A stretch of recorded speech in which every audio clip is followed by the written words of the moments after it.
राजा का संयम चला गया। राजा व्याकुल है कि मेरे मेरे कहाँ गए छत्रप, सेवक, सचिव, दास, दासी? मैं राजा हूं। संयम खो गया राजा का। भूख प्यास से व्याकुल राजा विभांडक ऋषि शमीक के आश्रम में पहुंचे और उसको ही आदेशित करने लगे। अरे उठ, समाधि का आडंबर करने वाले सन्यासी, उठ, मेरा सम्मान कर, मुझे वंदन कर, प्रणाम कर, मेरी अभ्यर्चना कर, मुझे आसन दे, मुझे अर्घ दे, मुझे अर्घ पाद्य देकर, मुझे उचित आसन देकर मेरे रसाहार फलाहार की व्यवस्था कर। तू मेरे प्रजा का ही तो हिस्सा है। तू है कौन? अगर तू साधु भी है तो मेरी तो प्रजा है और मैं श्रेष्ठ हूं, मैं बड़ा हूं। तू सन्यासी होने पर भी मेरी प्रजा है। तो सारे के सारे जो मान बिंदु थे ध्वस्त हो गए, परंपराएं टूट गईं, मर्यादा शिथिल हो गई। जो सन्यासी को देकर प्रणाम करता, उनका पाद्य वंदन करता, उनकी पाद्य पूजा करता, प्रदक्षिणा करता था राजा, ऐसा कली प्रभाव से राजा साधु का तिरस्कार करने लगा। ये प्रतीक है, ये बड़ी सिंबॉलिक कथा है कि वो धर्म का अनादर कर रहा है, विद्या का अनादर कर रहा है, वो परंपरा का अनादर कर रहा है। राजा को ये याद आया, मैं बड़ा हूं और मुझे क्षमा कर दीजिए। जिस दिन रजोगुण बड़ा हो जाता है और जिस दिन रजोगुण सतोगुण पर शासन करना चाहता है, तभी धर्म शिथिल होता है। रजोगुण पर सत्वगुण का नियंत्रण होना चाहिए। जिस दिन रजोगुण सत्वगुण के नियंत्रण से विहीन हो जाता है, तभी उपद्रव आते हैं, अतिवृष्टि, अनावृष्टि, भूकंप, महामारी, नाना प्रकार की चीजें पैदा होती हैं। जब वो सत्व की अधीनता को स्वीकार नहीं करता, सत्व का अंकुश रहे, ये मेरा कहना नहीं है, पर त्याग का, परंपरा का, विद्या का अनादर करके आप प्रसन्न नहीं रह सकते, सुखी नहीं रह सकते। व्रत सर्प लेकर गले में डाल दिया, ये कहकर तुझे दंडित करता हूं। कौशिकी नदी में स्नान करने वाले श्रृंगी ऋषि तक बात पहुंची। भयभीत थे सब कि राजा के हाथ में नग्न खड्ग है। राजा ने तो म्यान में से तलवार निकाल ली साधु का सर धड़ अलग करने के लिए कि देखो कैसा आडंबर करता है साधु, मुझे देखकर उठ नहीं रहा है। शमीक ध्यान में थे, वो गहरी समाधि में थे, उन्हें पता नहीं था क्या हो रहा है आश्रम में। बहुत गहरी समाधि में बैठे हुए शमीक को ज्ञान नहीं है कि कौन है जो उपद्रव कर रहा है। ब्रह्मचारी, योगी, तपपूत सन्यासी, वहां के विद्याभ्यासी, वटुक ब्राह्मण, ब्रह्मचारी सब भयभीत थे। राजा के हाथ में नंगी तलवार है। राजा के मन में आया है कि ये समाधि में बैठे साधु का सर उतार लिया जाए, इसका मुंड उतार लूं। ये मुझे देखकर खड़ा नहीं हुआ, मेरा सम्मान नहीं कर रहा है। ये समाधि का ढोंग करने वाला साधु, इसका सर ही उतार लेता हूं। लेकिन भीतर से कोई बहुत बड़ा आदेश आया। हम भी कभी कभी 2, 3, 4, 5 होके जीते हैं। जो हम मूल रूप में हैं, जो मूल स्वभाव है, जो मूल अस्तित्व है, जो हमारी मूल सत्ता है, वो कभी कभी हमें टोकती है। जब कुछ हम वो करने निकलते हैं जो हमें नहीं करना चाहिए, जब हम कुछ ऐसा कर रहे होते हैं जो हमारे स्वभाव के विरुद्ध है, विपरीत है, तब भीतर से कोई फटकार तो लगाता है, तब भीतर से कोई टोकता तो है कि ये नहीं करना है आपको।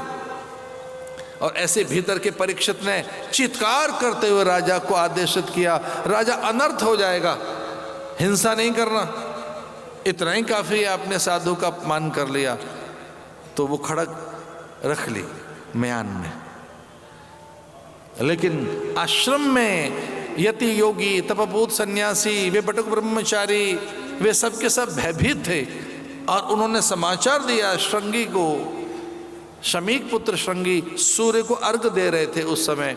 बस अर्घ देने ही वाले थे कि उनके हाथ में ऐसे ये जलांजलि और कान में स्वर आया कि राजा ने तिरस्कार किया, अपमान किया है, वो अभद्र भाषा का प्रयोग कर रहा है, वो ऐसे फूलों को कुचल रहा है, सारे जितने भी मंगल कलश हैं लुढ़का दिए गए हैं, वो वहाँ के तोरण द्वार मंगल वंदनवार आदि का अपमान कर रहा है, बैठे ऋषि मुनियों का तिरस्कार कर रहा है, विद्या का अभ्यास करने वाले जो झुंड हैं ब्रह्मचारियों के उसे वो पाखंड बता रहा है, वो विद्या का अपमान करने वाला राजा।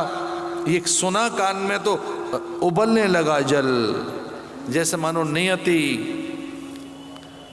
वो जैसे मानो कोई भावी, कोई विधान या उसके लिए मंगल रचना, उस उबलते हुए हाथ की जलांजलि में जल उबलने लगा, उसके अनायास ही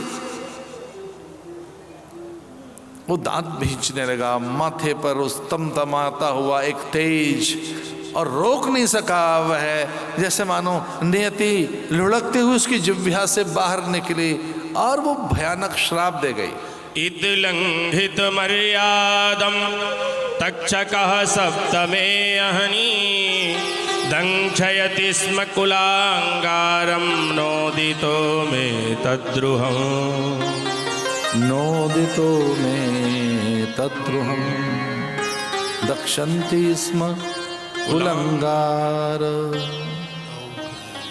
जिसने कुल मान नहीं रखा है, जो कुलशील भंग कर चुका है, जो संस्कार और परंपराओं को तिलांजलि दे रहा है, ऐसे उन्मादी व्यक्ति के लिए मैं मृत्यु दंड देता हूं। मैं उस विषधर भुजंग तक्षक का आह्वान करता हूं। इति लंघित मर्यादा। शासक ऐसा कर रहा है तो प्रजा भी वैसा ही करेगी। चक्रवर्ती सम्राट ऐसा कर रहा है, अरे साहस देखो उस समय के सन्यासियों का, साधुओं का, उनका तपबल देखिए।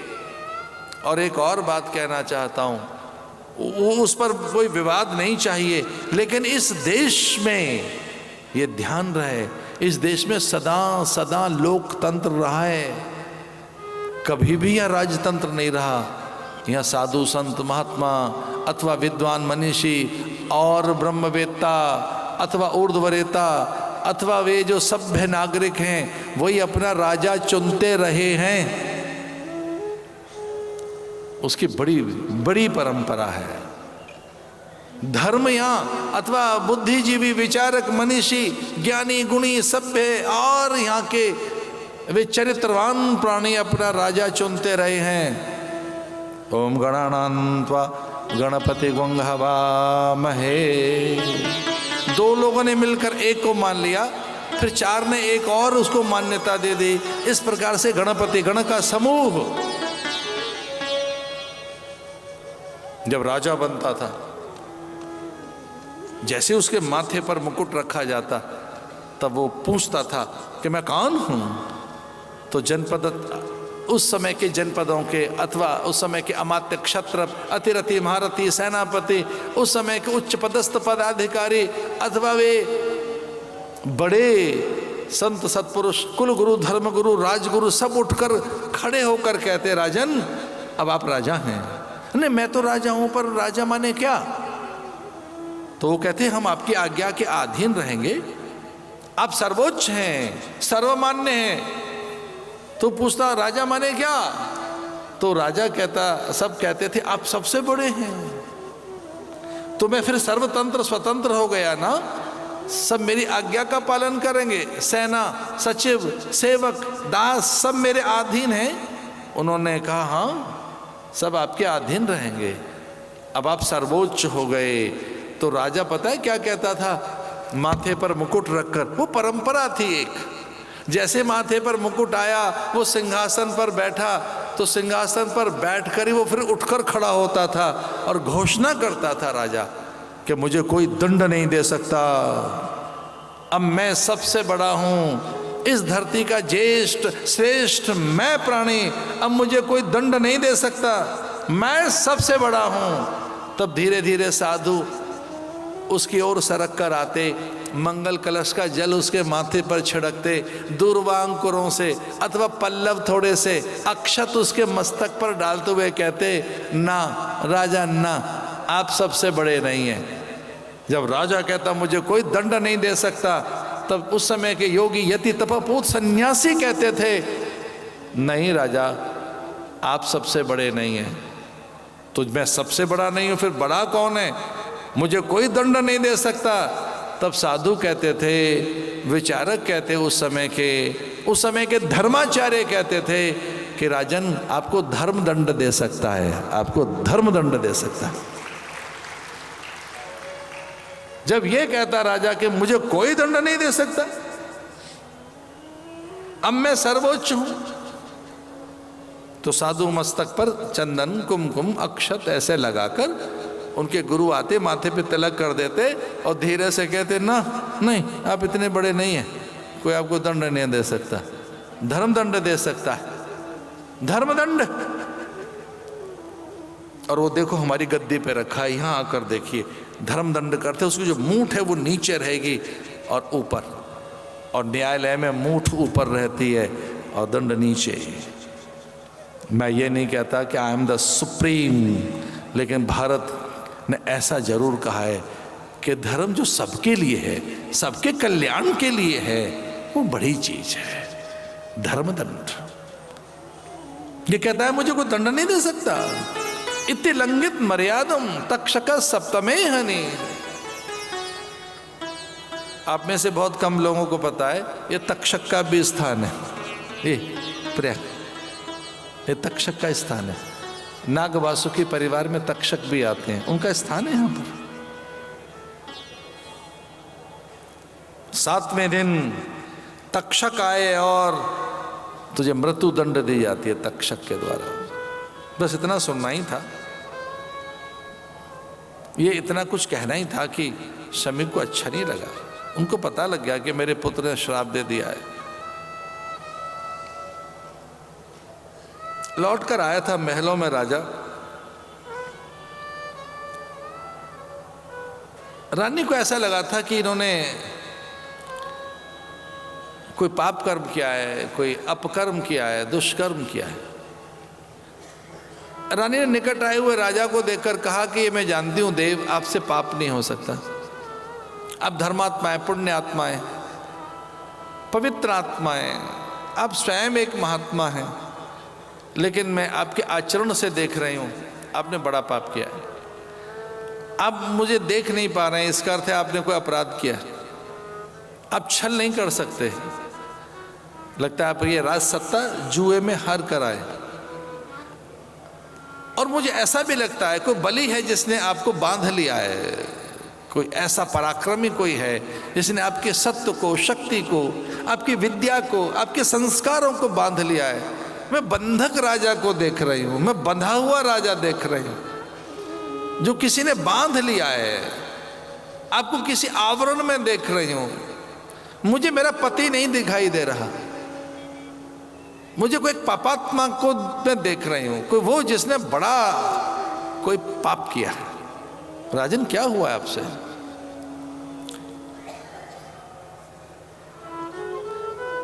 अपनी पत्नी के वचन सुनकर थोड़ा सहज हुआ राजा, और राजा ने कहा ये माथे का मुकुट उतारूं मैं तो बताऊं क्या हुआ है। और जैसे ही राजा ने माथे का मुकुट उतारा तो कली से विहीन हुए राजा, कली से मुक्त हुआ राजा। राजा को सब याद आ गया। और अगर आपको ये याद आ जाए कि आपने कोई पाप कर्म किया है तो फिर दो बातें हैं, या तो पश्चाताप करते रहिए जीवन भर, या फिर प्रायश्चित कर लीजिए।